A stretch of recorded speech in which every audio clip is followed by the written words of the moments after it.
हे खूप छान होतं ना। नमस्कार, आजच्या व्हिडिओमध्ये आपण पाहणार आहोत 4000 वर्षापूर्वीचे महर्षी वशिष्ठ ऋषींचे मंदिर, गरम पाण्याचे कुंड, प्रभू श्रीराम मंदिर आणि वशिष्ठ ऋषींच्या मंदिराकडे जाणाऱ्या घनदाट जंगलामध्ये आम्हाला कोण कोण भेटलं। स्वेटर भी बनाते हैं हम, ये देखो। कलम होती है, जैसे एक दूसरा पेड़ होता है उसको लगाते हैं पहले, फिर उसके बाद 1 साल उसको छोड़ देते हैं। ये क्या है? तर चला जाऊया महर्षी वशिष्ठांच्या गावी। इथं लॉज मध्ये चेकआउट केलं आणि पुढे निघायचा बेत होता। तेवढ्यात लॉज मध्ये हे महाराज आले। सकाळी सकाळी या महाराजांचं इथल्या भाषेतील गाणं ऐकायला मिळालं।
सकाळची सुरुवात तर चांगली झाली आणि निघालो महर्षी वशिष्ठांच्या मंदिराकडे। मनाली पासून हे मंदिर जवळजवळ 3 किलोमीटर दूर आहे। वशिष्ठ मंदिर हे वशिष्ठ गावात आहे। हे गाव गंधकयुक्त गरम पाण्याच्या झऱ्यासाठी प्रसिद्ध आहे आणि झऱ्यांच्या शेजारीच बांधलेल्या भगवान वशिष्ठ, भगवान शिव आणि भगवान राम या 3 मुख्य मंदिरांनी पवित्र झालेले हे गाव आहे। असे मानले जाते की या झऱ्याचे पाणी औषधी आहे।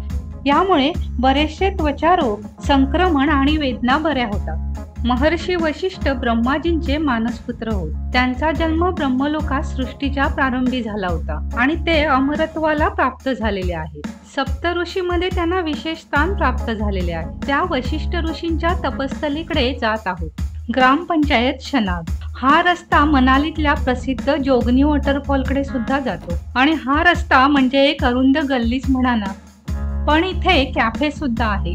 ब्रेकफास्ट, लंच करण्याची सोय सुद्धा आहे आणि या गल्लीमध्ये ठिकठिकाणी पेड पार्किंगचे बोर्ड लिहिलेले दिसतात।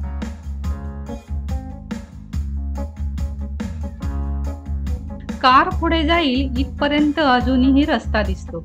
बघू कार कुठपर्यंत जाते ती। खरं तर वशिष्ठ मंदिराकडे थेट कारने सुद्धा जाऊ शकतो, परंतु त्यासाठी दुसरा मार्ग आहे। इथे होमस्टे सुद्धा आहे। इथपर्यंत आल्यानंतर इथून पुढे चालत जायचे।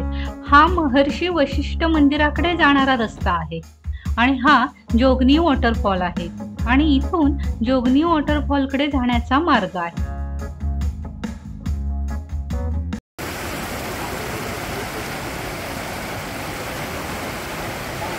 या खळखळणाऱ्या झऱ्याने आम्हाला जणू असं खेचलं की याची थोडी तरी सफर करावी अशी इच्छा मनात निर्माण झाली आणि नकळत पाय वळले ते जोगनी वॉटरफॉलकडे जाण्यासाठी।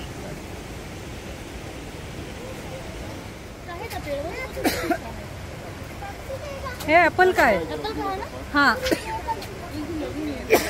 वो अभी छोटे छोटे दिखते हैं, अभी इस पे नहीं लगे। इससे ऊपर जाएंगे और छोटा मिलेगा, थोड़ा और जाएंगे बड़ा मिलेगा।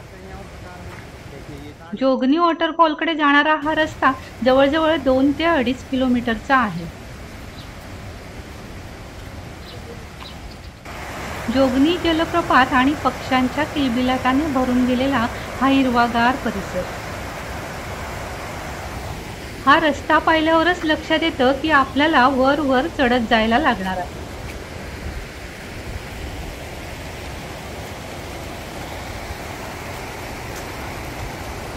मंदिर पण आहे चल. आणि जोगनी वॉटरफॉलकडे जाताना आपल्याला महामायेचं मंदिर सुद्धा लागतं.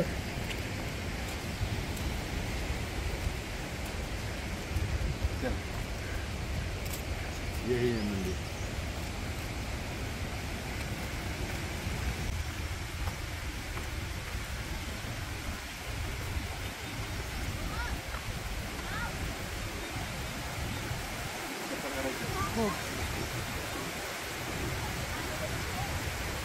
जय महामाई.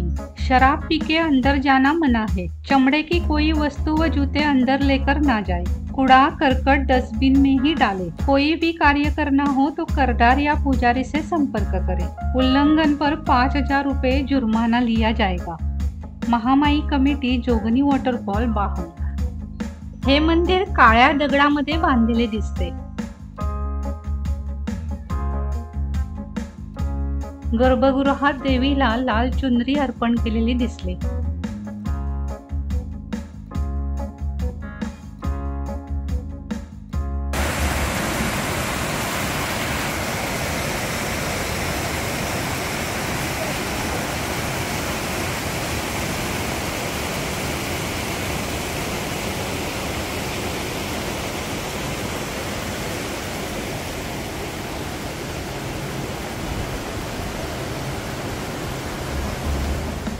तसंच जरा पुढे आलं की आहे जोगनी मातेचं मंदिर.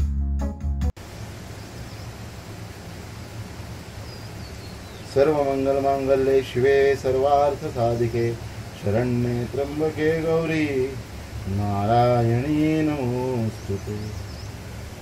जोगिनी मातेचं टेम्पल आहे.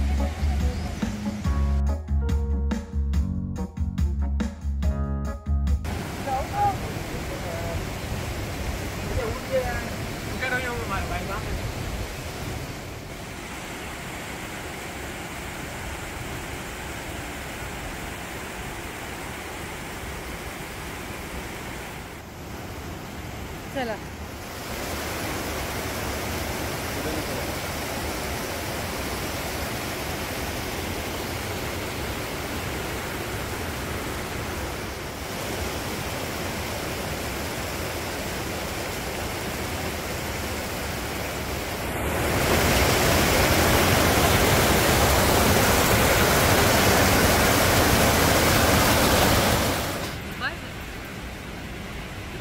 आहा, पैसे को और क्या चाहिए.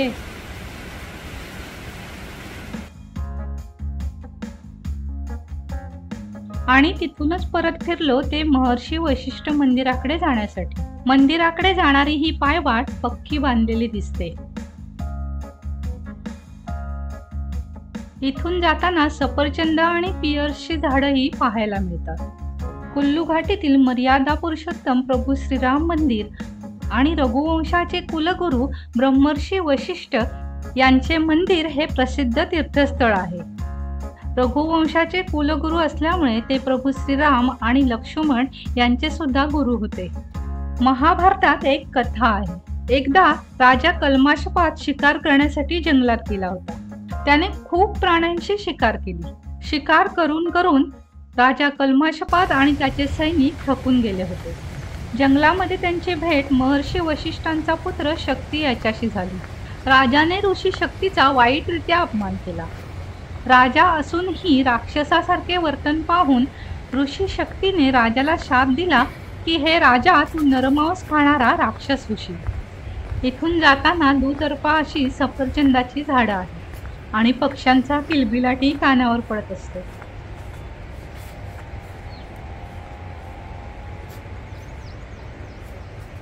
तसंच सफरचंदांची देखभाल करण्यासाठी इथे घरं आणि माणसं सुद्धा आहेत. ये हुआ 4-5 साल का. फिर बाद में वापिस काट के नया बढ़ता रहता है. बढ़ता रहता है. ये कितना बड़ा होता है? पता नहीं कितना बड़ा होगा, बहुत बड़ा होगा. बार बार लगाने की जरूरत नहीं होती, नहीं, एक बार लगा। कटिंग करते हैं। हाँ कटिंग कर यार। अच्छा अच्छा ज्यादा ऊंचा ना हो इसलिए कटिंग करते हैं। ओके अब इधर उधर को नाच पड़े। हाँ ज्यादा त्याचा पसारा होऊ नये म्हणून। अच्छा ये ज्यादा ऐसे फैले ना इसलिए। तो बघा हा मोठा आहे, कारण त्याचा बुंदा मोठा आहे बघा। हाँ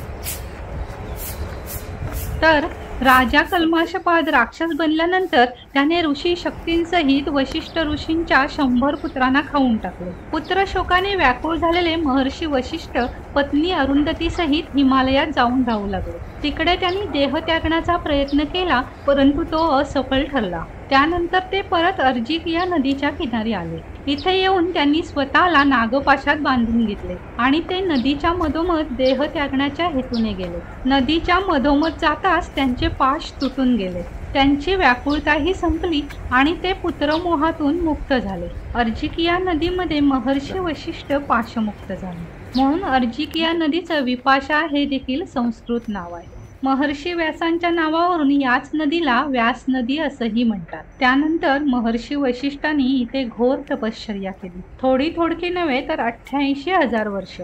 इथल्या या गावाचे नाव देखील वशिष्ठ गाव आहे। प्रभू श्रीरामांनी 14 वर्ष वनवासात असताना रावणाचा वध केला होता।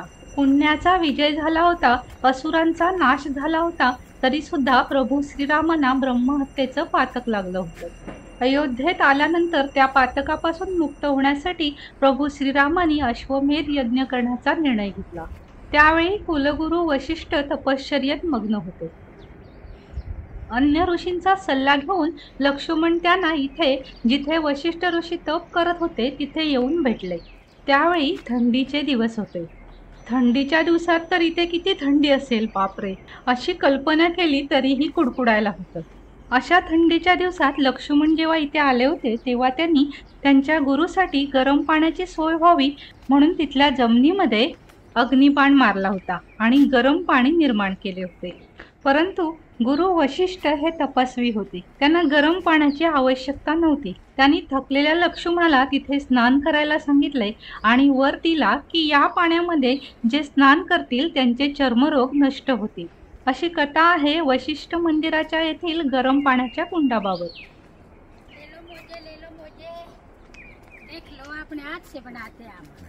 हाथ से बना दिखाओ। इथे लोकरीच्या वस्तू विकणाऱ्या या बाईंची भेट झाली। नाम क्या आपका? गुड्डी। गुड्डी देखो हाथ से बनाते? हाथ से बनाते हैं, कनपट्टियाँ हैं, कनपट्टी छोटा बड़ा देख लो अपना ये size। क्रोशा के? नहीं जी, फिर 2 सुई के? 2 सुई के। देख लो मम्मी पापा के लिए घर में। और क्या क्या है दिखाइए। स्वेटर भी बुनते हैं? स्वेटर भी बनाते हैं हम। ये देखो कनपट्टियाँ, ये आपके बाल में लगा। ये कितने की? ये है ना 100 के। नहीं ये लगाओ, आप फोटो ले लो, इतना अच्छा आएगा।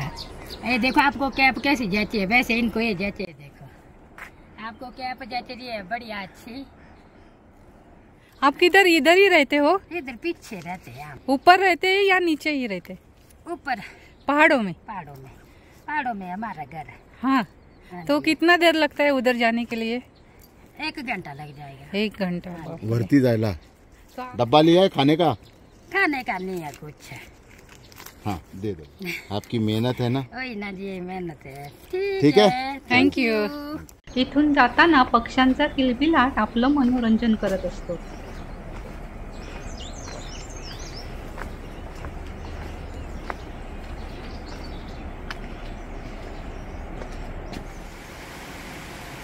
आणि या इथे छोटासा लोखंडी ब्रिज लागला।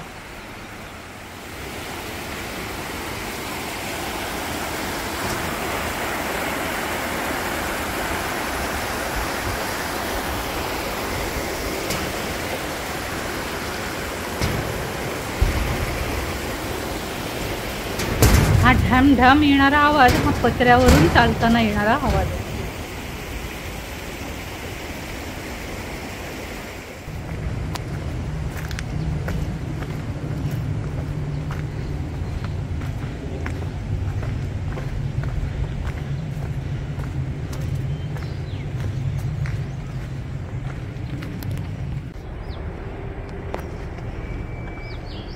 या जंगलातून जाताना ही वाट तशी सुनसानच वाटली, कारण इथून येताना आम्हाला अजूनपर्यंत 1-2च व्यक्ती भेटल्या.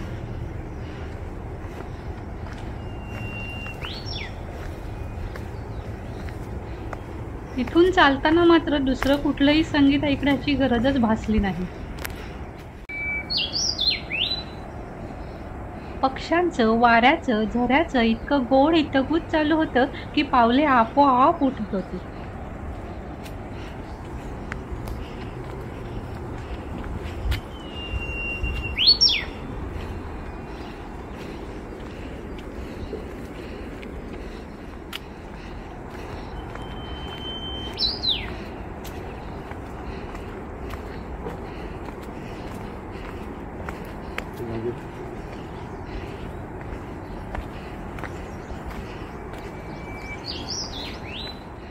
थोडा वेगळा पक्षी वाटला म्हणून कॅमेरामध्ये कॅच करण्याचा प्रयत्न केला, तर तो उडूनच गेला.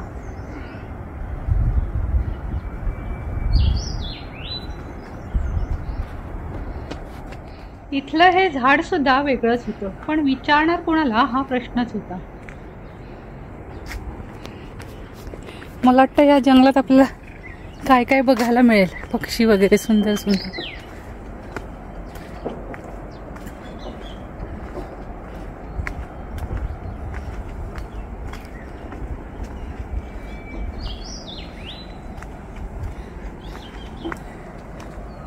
इथून चालता चालता आमचं इथली निनाळी झाडं आणि पक्षी निरीक्षण चालू झालं.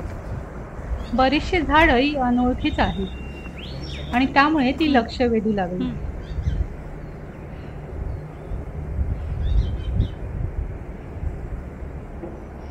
इथे एक गुलाबाचं केवढं मोठं झाड आहे. वाव.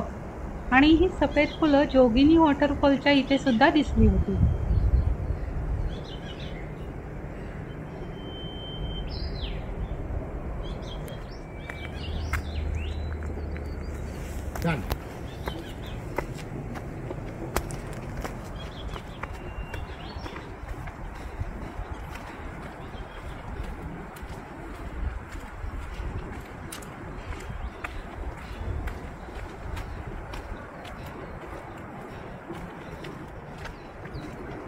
इथून हिमालयाच्या पर्वतरांगा आणि व्यास नदी यांचा सुंदर व्ह्यू दिसतो.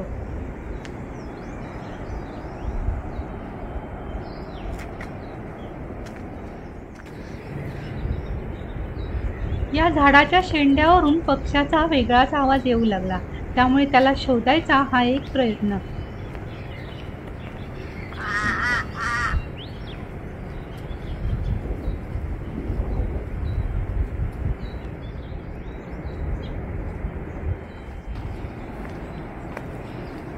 वनराईत रममाण होण्याचा मोह आपल्याला इथे खूप वेळ खेळवून ठेवतो.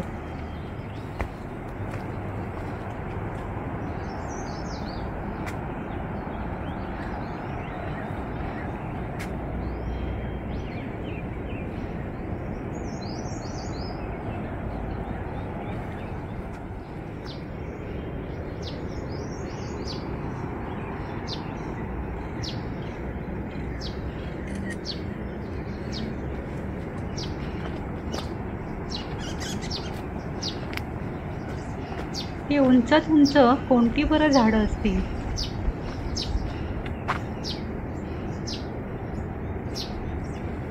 इथल्या या सफरचंदांच्या झाडांची लागवड कशी होत असेल. असे अनेक प्रश्न मनात घोंगावू लागले आणि त्या प्रश्नांचं उत्तर आमच्या समोरूनच चालत आलं.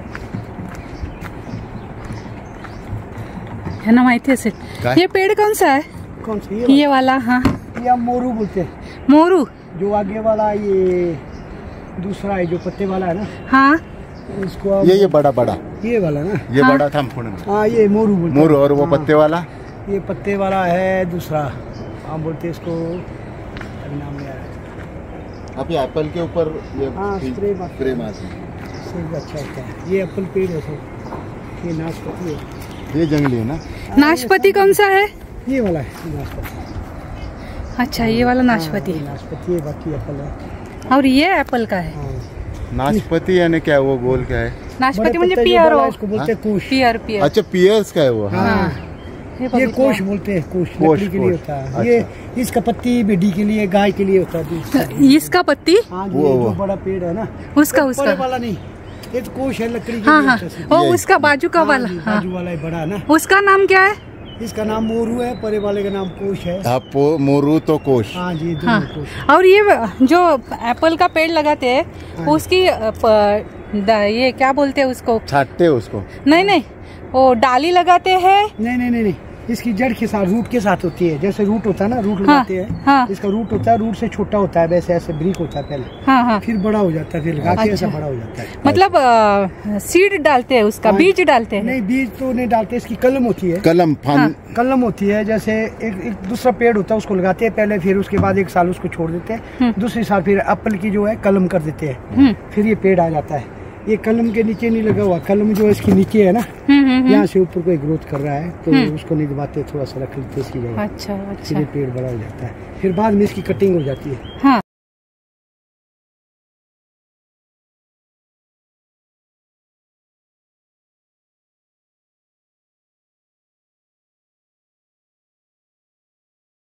हाँ जी, चिंता ये नहीं। कितने साल तक जीता है, मतलब एक पेड़? या तो ऐसे तो 60 साल 70 साल। हाँ हमारे अभी दाद बाबा गुजर गए, अभी भी वो पेड़ है, हाँ. तो बड़े बड़े बाबा. पेड़ है, लेकिन उसमें होता है कभी कभी टर्न जो पकड़ता है एप्पल, तो हर साल नहीं देगा, 1 साल छोड़ के दूसरे साल देगा। और इसको ये करना पड़ता है ये? हाँ, ये तो करना ही पड़ेगा, हाँ सब. क्योंकि तब तक अभी इसमें फ्रूट नहीं है, जैसे कम फ्रूट है इस साल, है ना, हाँ हाँ. तो अगर इस चीज को हम नहीं मारेंगे, अगले साल जो है फ्रूट फिर नहीं आएगा, ओके. तो खाली भी होगा, उसको मारना ही पड़ेगा। फिर और fruit ये देगा। नाशपाती का भी कलम हाँ. करते हैं? हाँ जी, इसका भी कलम ही होता है। हम यहाँ से काट के ले जाएंगे और जगह भी लगा सकते हैं। हम उसको शेगल बोलते हैं या नहीं बोलते हैं, मैं जो दिखा लेता हूँ उसको, उसके ऊपर हम कलम करते हैं इसकी? हाँ जी, नाशपाती की? हाँ, नाशपाती। शेगल के ऊपर? हाँ जी, शेगल के ऊपर। जानते हो ना आप, वो जंगली होता है, उसमें दाने भी होते हैं, अच्छा. काला भी होता है, कभी कभी खा लेती, चिड़िया भी खाती है, इंसान भी खा लेता है उसका दाने को, जब पक जाता है वो बहुत मीठा होता है। अच्छा. हाँ जी, ऐसा है। ठीक है जी। Thank you. हे माग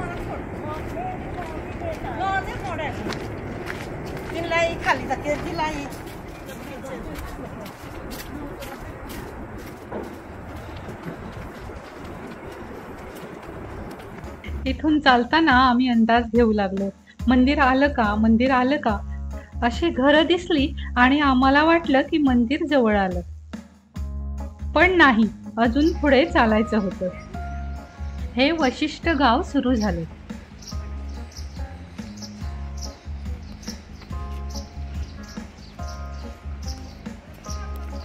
इथपर्यंत आल्यानंतर जरा जास्त वस्ती दिसू लागली आणि इथून जोगिनी वॉटरफॉलला जाण्याचा रस्ता आहे. स्कूल दीवार पर पोस्टर चिपकाना मना है. हे इथलं स्कूल आहे.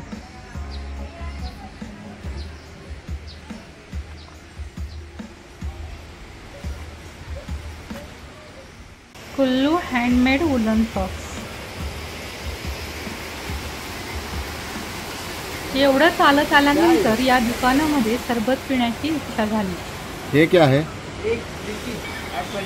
किवी. इथे असलेल्या झरण्यामध्ये कचरा वगैरे सारख्या वस्तू टाकू नये अशी सूचना इथे लिहिलेली आहे. थांबा, गाय आहे ती, गाय गाय आहे. राजकीय प्रारंभिक पाठशाला वशिष्ठ. जंगल नहीं है इसके नहीं, एप्पल, इसके एप्पल के लगे हुए ऐसे छोटे छोटे. ये आप किधर से आए? थोड़ा सा स्ट्रॉबेरी. थोड़ा आपके पास है पैसा। समायरा वाव आहे. समायरा गुलाबाचं असं उंच उंच झाड, पण ते अगदी घराच्या छतापर्यंत गेलेलं आहे.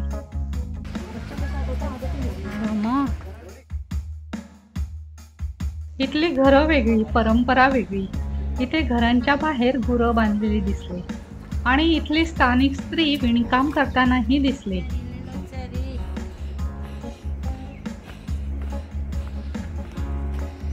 इथून चालत जाताना असं हे गाव पाहायला मिळालं.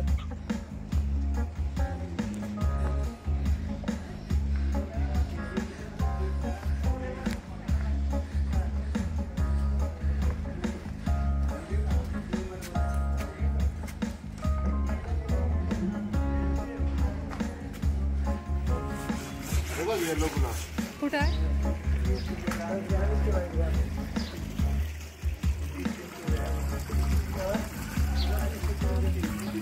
Room with wifi.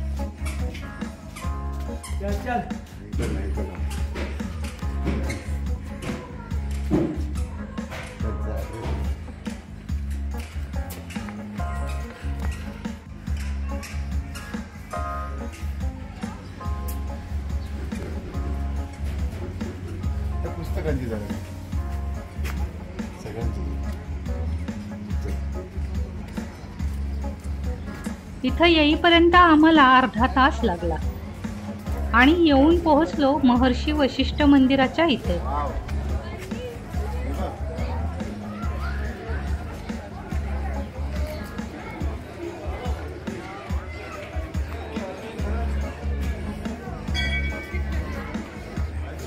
इथे पुढे संपूर्ण बाजारपेठ आहे, जिथे हस्तकलेच्या, लोकरीच्या आणि गृहोपयोगी वस्तू मिळतील.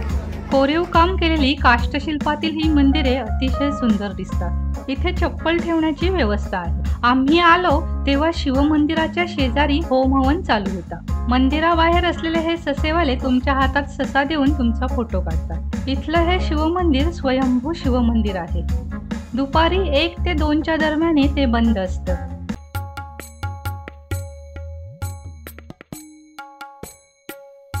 गाभाऱ्यामध्ये डमरू सहित असलेले सुंदर त्रिशूळ पाहायला मिळाले. ओम नमः शिवाय. स्वयंभू शिवलिंग.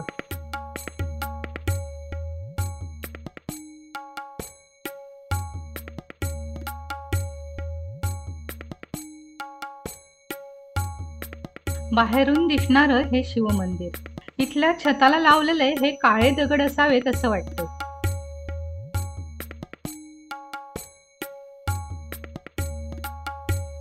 उतरत्या छपराचं काष्टशिल्पातील उत्कृष्ट कोरीव काम केलेले शिवमंदिर. या मंदिराच्या पाठीमागेच आहे प्रभू श्रीरामांचं मंदिर. 4000 वर्षापूर्वीचे हे मंदिर शैलशिखर श्रेणीमधलं आहे. मंदिराच्या प्रांगणात मंदिराच्या समोर तुळशी वृंदावन आहे. शैलशिखर श्रेणीमधलं हे मंदिर. देवदार वृक्षासहित अनेक झाडांनी व्यापलेलं मंदिराच्या पाठीमागचं घनदाट जंगल मंदिराला वेगळी शोभा आणते. लाकडामध्ये बांधलेलं हे मंदिर नक्षीदार कोरीव कामाने आपलं लक्ष वेधून घेतं. तर मंदिराचा गाभारा काळ्या दगडामध्ये बांधलेला दिसतो.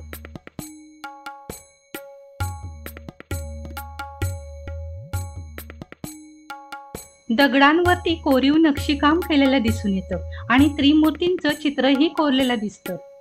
दगडावरती केलेलं कोरीव काम देखील लक्षवेधक आहे.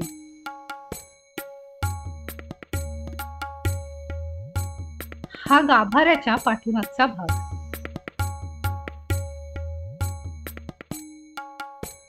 मध्ये मध्ये महिरप करून ठेवलेली जागा ही दिवे किंवा पणत्या लावण्यासाठी ठेवलेली असावी. या मंदिरामागची कथा अशी की राजा परीक्षितच्या मृत्यूनंतर पित्याच्या आत्म्याच्या शांतीसाठी त्यांचा पुत्र जन्मजय याने अनेक तीर्थस्थळांची यात्रा केली. त्यावेळी त्यांनी इथे इष्टदेव प्रभू श्रीरामांचं मंदिर बनवलं.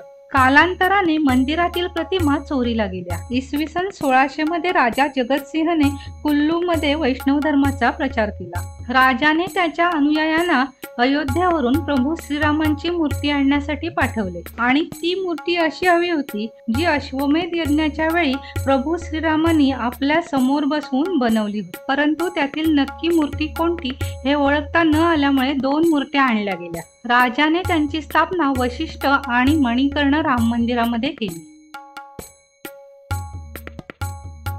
या इथे मंदिराचा इतिहास आणि महात्म्य लिहिलेला आढळतो.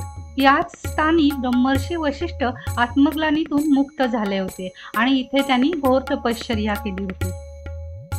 छान सुंदर नक्षीकाम केलेलं मंदिराचं प्रवेशद्वार.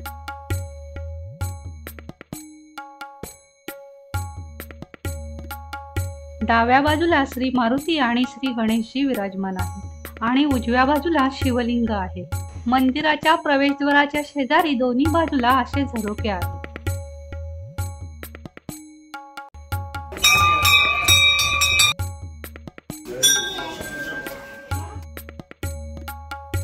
आणि प्रभू श्रीरामांच्या मंदिराच्या बाजूलाच आहे ब्रह्मर्षी वशिष्ठ यांचे मंदिर.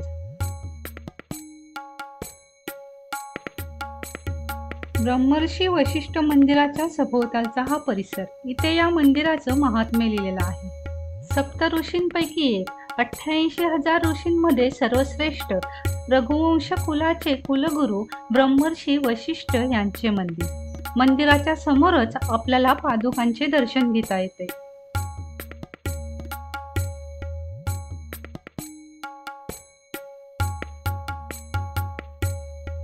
मंदिरामध्ये सफेद धोतर नेसलेली महर्षी वशिष्ठांची काळ्या पाषाणातील मूर्ती आहे. ब्रह्मर्षी वशिष्ठ मंदिराच्या शेजारीच गरम पाण्याचे कुंड आहे. महिलांसाठी आणि पुरुषांसाठी असे 2 वेगवेगळे भाग आहेत. कुंडामध्ये कपडे धुण्यास सक्त मनाई आहे. स्नान करण्यासाठी इथे अशा रीतीने शॉवर बांधलेले आहे. इथे पाठीमागे गेस्ट हाऊस सुद्धा आहे आणि हॉटेल्स आणि कॅफे सुद्धा आहे. ब्रह्मर्षी वशिष्ठ मंदिर, गरम पाण्याची कुंड, प्रभू श्रीरामांचे मंदिर आणि स्वयंभू शिव मंदिराचे दर्शन घेण्याचा छान योग जुळून आला. परतीच्या वाटेवर हिमाचल प्रदेशातील सरड्याच्या हालचाली टिपता आल्या.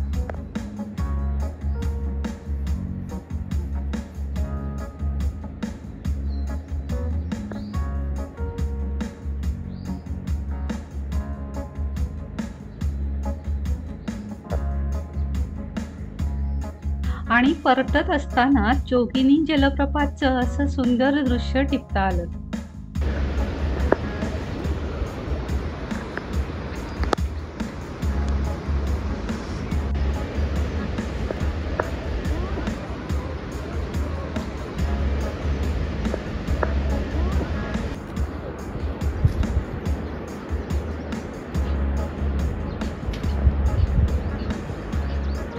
जोगनी वाटरफॉल.